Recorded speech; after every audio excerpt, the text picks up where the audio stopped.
So students, chapter is current electricity, topic is formula for drift velocity.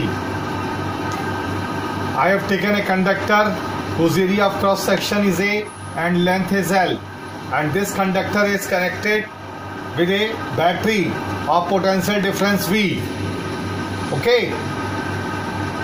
तो होगा क्या कि I करंट इसमें फ्लो, मान लिया एज्यूम कर लिया I करंट फ्लो कर रहा है। इलेक्ट्रॉन्स जो मैंने कल भी पढ़ाया था आपको, इलेक्ट्रॉन्स लड़ते भिड़ते जिस वेलोसिटी से इस एंड पे पहुंचते हैं उसको कहते हैं ड्रिफ्ट वेलोसिटी। क्या कहते हैं उसको? ड्रिफ्ट वेलोसिटी वीडी से रिप्रेजेंट होती है। इलेक्ट्रिक फील्ड का डायरेक्शन ये मैंने दिखाया है। तो जब हम पोटेंशियल डिफरेंस देंगे, लेंथ कंडक्टर की एल है, तो पोटेंशियल ग्रेडियंट वाले फॉर्मूले से E इक्वल टू क्या होगा? V बाई एल हो गया। ओके, अब चूंकि फील्ड अप्लाइड हुई है, पोटेंशियल डिफरेंस अप्लाई हुआ है, तो एक्सेलरेशन इन इलेक्ट्रॉनों में होगा। जो इलेक्ट्रॉन्स हैं वो एक्सेलरेट होंगे टुवर्ड्स पॉजिटिव टर्मिनल की तरफ, लेकिन वो कोलिजन होगा उनका अपने आयंस के साथ और एटम्स के साथ। तो वो जो वेलोसिटी से पहुंचेंगे यहाँ पर, वो ड्रिफ्ट वेलोसिटी कहलाती है। फाइनली जब ये यहाँ पे पहुंचेंगे एंड पॉइंट पर, आइए एक्सेलरेशन इक्वल टू क्या होता है? न्यूटन्स लॉ से F इक्वल टू ma होता है, तो A equal to F by M.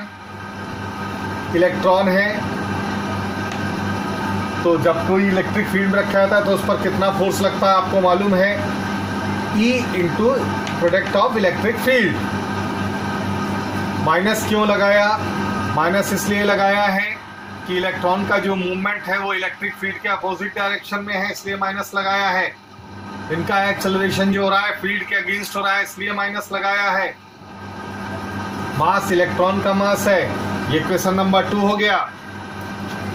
Okay, वो इक्वेशन नंबर 1 था पहला वाला।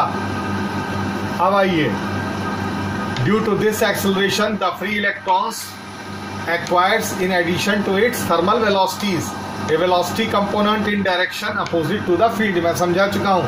थर्मल वेलोसिटी तो पहले थी, अप्लाई करने से पहले जब वो आपस में लड़ भिड़ रहे थे, पोटेंशियल डिफरेंस मैंने अप्लाई नहीं किया था।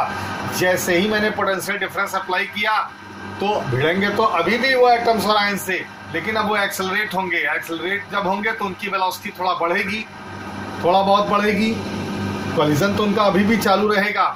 मान लीजिए किसी इंस्टेंट पर उसकी थर्मल वेलोसिटी है पहले वाले इलेक्ट्रॉन की U1, ठीक है ना?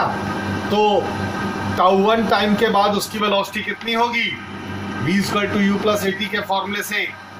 तो ये थर्मल इनिशियल वेलोसिटी हो गई। एक्सेलरेशन जब इसको मिल गया तो τ1 टाइम के बाद उसकी वेलोसिटी हो गई U1 प्लस A τ1। एक्सेलरेशन है इलेक्ट्रॉन्स का, where τ1 is the time that elapsed since its last collision। Last टक्कर से लेकर के अब तक के जो चलने का समय है वो उसका टाइम कहलाएगा। ओके, इसी तरीके से हम दूसरे वाले इलेक्ट्रॉन की वेलोसिटी कैलकुलेट कर लेंगे U2 प्लस A τ2। इसी तरीके से तीसरे इलेक्ट्रॉन की U3 plus A τ3 and so on. nth वाले की भी ये निकाल दिया। Now the average velocity of all the free electrons is the drift velocity. जो एवरेज वेलोसिटी होती है फ्री इलेक्ट्रॉन्स की, वही तो ड्रिफ्ट वेलोसिटी Vd होती है ऑफ द फ्री इलेक्ट्रॉन्स। तो therefore average velocity of all the electrons ये होगी ड्रिफ्ट वेलोसिटी Vd। आइए एवरेज निकाल लें।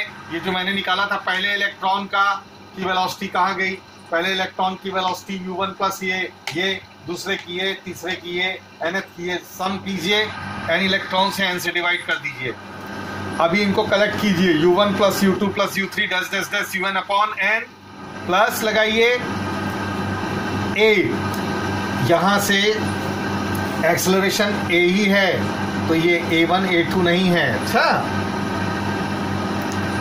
A को आप कॉमन निकाल लीजिए बाहर, तो ये τ1 plus τ2 and 10 τn upon n हो गया। ये एवरेज वेलोसिटी है। तो एवरेज वेलोसिटी मैंने बताया था 0 होती है। कल पढ़ाया था टॉपिक कि U1 plus U2 plus 10 UN upon n करेंगे तो 0 आएगा। तो ये 0 हो जाएगा। ये एवरेज टाइम हो गया, तो इसको हम टाउ से रिप्रेजेंट कर लेंगे। तो क्या मिलेगा? पेज नंबर 3 पर देखिए, ये मिला V D equal to 0 plus A tau, क्योंकि u1 plus u2 dash dash dash un upon n हो गया 0, तो इसकी जगह 0 आ गया और इसकी जगह आ गया टाउ, तो एवरेज टाइम हो गया। हाँ, ए की वैल्यू निकाल चुके थे पहले इक्वेशन नंबर 2 में, ए की वैल्यू यहाँ पर रख दीजिए, ये रख दिया, तो ये हो गया ड्रिफ्ट वेलोसिटी का फार्मूला, फ्रॉम टू लिखा है ना। अब आइए relation between current and drift velocity. ये पिछला वाला फिगर है, ये फिगर सेम है, तो इसका वॉल्यूम क्या होगा कंडक्टर का, ये बहुत इंपॉर्टेंट है, ये आता है एग्जाम में, relation between current and drift velocity, VD और आई में रिलेशनशिप।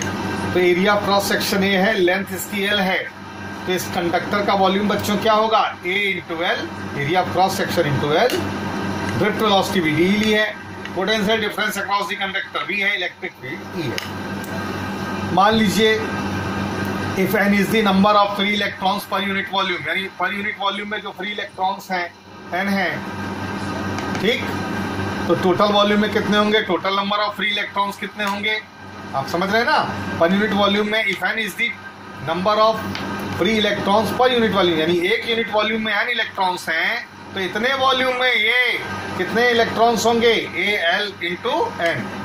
एक इलेक्ट्रॉन का चार्ज ई से रिप्रेजेंट होता है, तो इतने इलेक्ट्रॉनों का चार्ज किससे डिनोटेड होगा या रिप्रेजेंटेड होगा, इसी को ई से मल्टीप्लाई कर दिया तो ये आ गया, इसको क्यू एज्यूम कर लिया। ई की वैल्यू होती है इसके हिसाब से V by L, potential gradient का फॉर्मूला। अब मान लीजिए time taken by the free electrons to cross the conductor t है, speed equal to distance upon time होता है, तो time equal to distance upon speed. Length l है, इसको क्रॉस करने में इलेक्ट्रॉन को v d वेलोसिटी से क्रॉस करता है, तो ये आया। करंट I पे आइए, Q इक्वल टू IT होता है, तो I equal to Q by T, Q की वैल्यू ये आप रख दीजिए उठा के ALNE, T की वैल्यू ये आपने निकाली L बाई VD, रिसिप्रोकल कीजिए, LL कट जाएगा, जब LL कट जाएगा तो I equal to NEA VD। ये ड्राइव हो गया फार्मूला करंट और ड्रिफ्ट वेलोसिटी के बीच का। फिर कह रहा हूँ बहुत इंपॉर्टेंट है, एग्जाम में आता है। Thank you.